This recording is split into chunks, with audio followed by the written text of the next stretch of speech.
Aprovada na Câmara, a PEC da blindagem será agora analisada na CCJ do Senado. E para falar sobre os impactos dessa proposta e o que ela pode causar na legislação caso seja aprovada, recebemos hoje a professora e especialista em Direito Eleitoral, Amanda Guimarães da Cunha. Professora, muito bom dia, obrigada pela gentileza da entrevista. Muito bom dia, Solange. É um prazer enorme estar aqui esclarecendo pontos tão importantes sobre um assunto como esse. Bem, eu queria voltar um pouco no passado, né, nesse início da nossa conversa, porque a gente está falando de uma regra que já existia, isso lá na década de 80, e acabou caindo em desuso. Queria que a senhora explicasse para a gente como era, né, lá em 1988, por que o Congresso está retomando essa discussão justamente agora e o que pode mudar se de fato ela também for aprovada no Senado. Então, o que a Câmara, na verdade, nesse momento está tentando retomar é essa ideia de poder fazer votação com voto secreto, né, sobre essas questões criminais contra deputados e senadores. A gente vive um momento de tensão institucional, de fato, entre o Congresso no geral e entre STF, tribunais superiores. Então, esse tensionamento, essa resposta, ela é, de certa forma, institucional.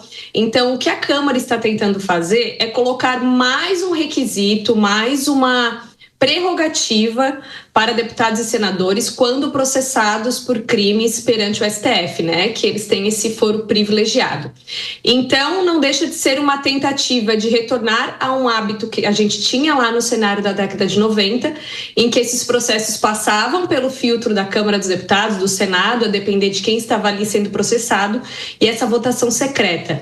E isso, com certeza, com a redemocratização, com a ideia de transparência, de fiscalização, foi caindo em desuso. Isso não é mais aplicado, isso não está na nossa Constituição. A Constituição hoje traz algumas prerrogativas para os congressistas, mas hoje não existe essa autorização, essa necessidade de comunicação do STF à casa respectiva, né? Se estiver processando um deputado, comunicar à Câmara, ou se for um senador, o Senado Federal. Então, isso a gente não tem hoje, né? Nem constitucionalmente, nem na prática. E eles estão querendo, então, criar essa nova prerrogativa e ainda mais essa aprovação para um deputado ou um senador ser processado criminalmente pelo STF em votação secreta. Então, de fato, a gente está voltando aí a um cenário em que a sociedade não consegue acompanhar e não consegue saber o que a Câmara ou o Senado está votando, está decidindo. Professora, bom dia. A repercussão foi tão negativa, né? E até o próprio nome PEC da blindagem já mostra que está tudo errado mesmo. Ontem nós entrevistamos o relator, né, que vai apresentar na CCJ. Tudo indica que isso vai morrer mesmo lá no Senado, não vai adiante. Mas qual que é o limite da imunidade parlamentar mesmo? Hoje é uma reclamação muito profunda em relação à censura, né? Ele pode falar, ele não pode falar, ele pode ser processado, ele pode ser preso. A senhora não acha que hoje essa questão é muito mais importante que até essa PEC da blindagem? Então, Marcelo, isso é ótimo de ter trazido, porque, vejam, toda essa polêmica e esse nome PEC da blindagem, ele parte de um pressuposto equivocado. A pessoa não vai deixar de ser processada, a pessoa não vai deixar de ser responsabilizada. O que eles estão fazendo, o que eles estão tentando fazer é suspender essa possibilidade do processamento penal, da punição, durante o mandato. A gente tem esse regime hoje similar para o presidente da República. O presidente da República, para ser processado criminalmente ou para ser responsabilizado de qualquer forma, precisa de autorização do Congresso. Então, eles estão querendo que seja feito esse filtro, né? Então, quando o STF propor alguma ação penal contra algum deputado e senador, teria que passar pela Câmara ou pelo Senado para que esse processo seja autorizado. Mas veja, se não for autorizado, ele é suspenso. Não é que a pessoa deixará de responder. Vai deixar de responder pelo período do mandato. Qual é o problema aí?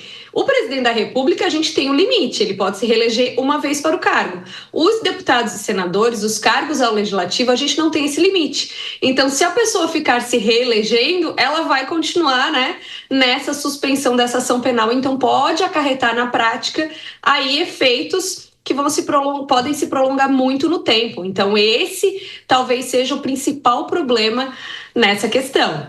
E, de fato, hoje não existe essa obrigatoriedade. Deputados e senadores têm inviolabilidades, né? Eles não podem ser responsabilizados por aquilo que eles dizem no exercício do mandato, seja dentro das casas do Congresso ou fora, mas vinculados ao mandato. Então, eles têm essa imunidade material. Isso não está sendo discutido, isso realmente está posto lá na nossa Constituição. A novidade realmente é essa necessidade de autorização da casa para que simplesmente um senador ou um deputado seja processado criminalmente por outros fatos, né? Por outros crimes que porventura ele possa ter cometido.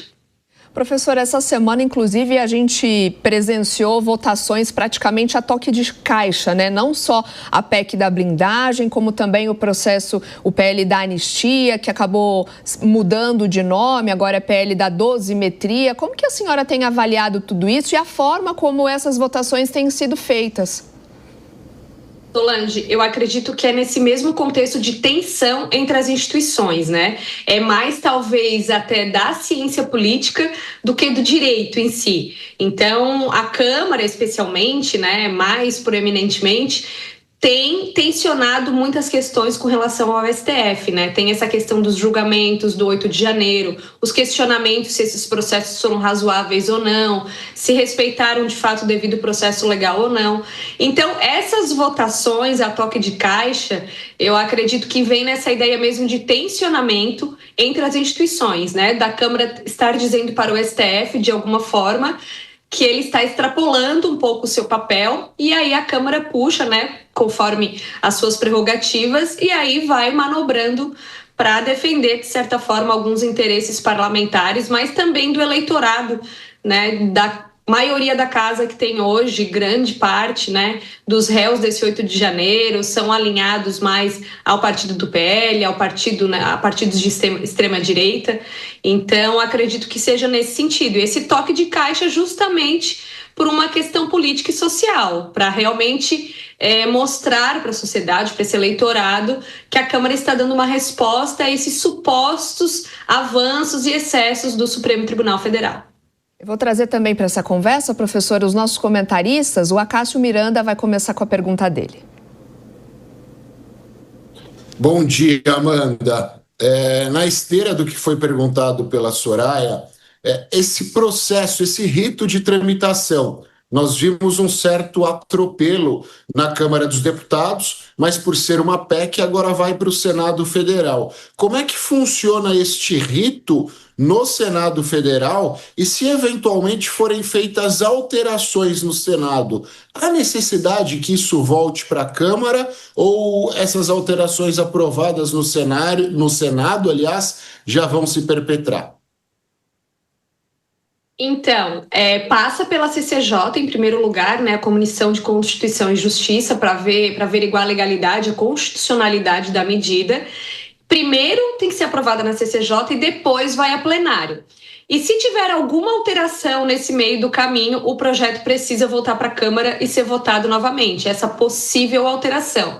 Então, se sofrer modificações, volta para a Câmara, né? Então, se não sofrer, e aí esse processo ele vai para aprovação, ele não depende de sanção da Presidente da República. Eu vi bastante polêmicas acerca disso, dúvidas, então já colocando, porque como se trata de uma PEC, uma proposta de emenda constitucional, isso não tramita pelo Poder Executivo, pela Presidência da República. Professora, a pergunta agora do Gesualdo Almeida. Professora, bom dia. Essa pecaretagem que estão fazendo agora, né, que estão tentando que seja aprovado, eu destaco 2 pontos negativos ainda adicionais a tudo aquilo que a senhora já trouxe. O voto secreto dos parlamentares para iniciação dos processos e o foro privilegiado para presidentes de partido. Isso é uma disfarçatez sem tamanho. Se o propósito era uma resposta ao Supremo Tribunal Federal, Não seria mais conveniente fazer a reforma do Supremo Tribunal Federal, colocando, por exemplo, prazo para os ministros, vedando que as decisões liminares fossem proferidas de forma unipessoal, como tem sido? Portanto, não é uma forma de blindagem pessoal desses parlamentares mesmo, nada tem a ver com reflexo do Supremo? Eu concordo que seja, sim, uma blindagem pessoal, uma blindagem aí com relação a esses parlamentares. E com certeza teríamos outras formas de restringir-se, a ideia de restringir o poder da atuação dos ministros, talvez um mandato com um limite de tempo, porque hoje a gente tem, né, os ministros ficam aí até a aposentadoria no STF, se assim quiserem. E é muito curioso porque nos primeiros contatos que a gente teve com a PEC, porque veja que essa questão da necessidade de comunicação para casa dos processos criminais foi feita uma emenda. Então, a PEC original não trazia essa possibilidade. Então, foi feita uma emenda em plenário para que isso fosse incluído. Então, originalmente, a PEC até nem trazia essa questão. Mas, assim, eu acredito que seja, sim, uma blindagem pessoal, mas de certa forma, provocativo para o STF, assim, meio que os deputados dizendo, comigo vocês não vão mexer, né? Então, com certeza, a gente tem esse aspecto pessoal, e eu acho que o que torna mais grave ainda é justamente essa questão da duração do mandato. Porque se ainda fosse uma necessidade de comunicação para casa, uma exigência, olha, vocês vão processar um congressista, vocês têm que comunicar a casa e a casa vai autorizar. Mas que isso dure no máximo 1 ou 2 legislaturas. Estaria mais conforme ao que a gente tem hoje do regime do presidente da República. Mas os deputados e senadores geralmente têm vários mandatos. Então isso na prática acaba sendo, né, um impedimento para que ele seja sequer processado em qualquer momento. Conversamos com a professora especialista em Direito Eleitoral, Amanda Guimarães da Cunha, a quem eu agradeço mais uma vez a gentileza da entrevista. Vamos seguir acompanhando como que essa PEC vai se tratar, né, nos próximos dias lá no Senado. Professora, mais uma vez, obrigada. Bom domingo. Muito obrigada. Ótimo domingo para vocês.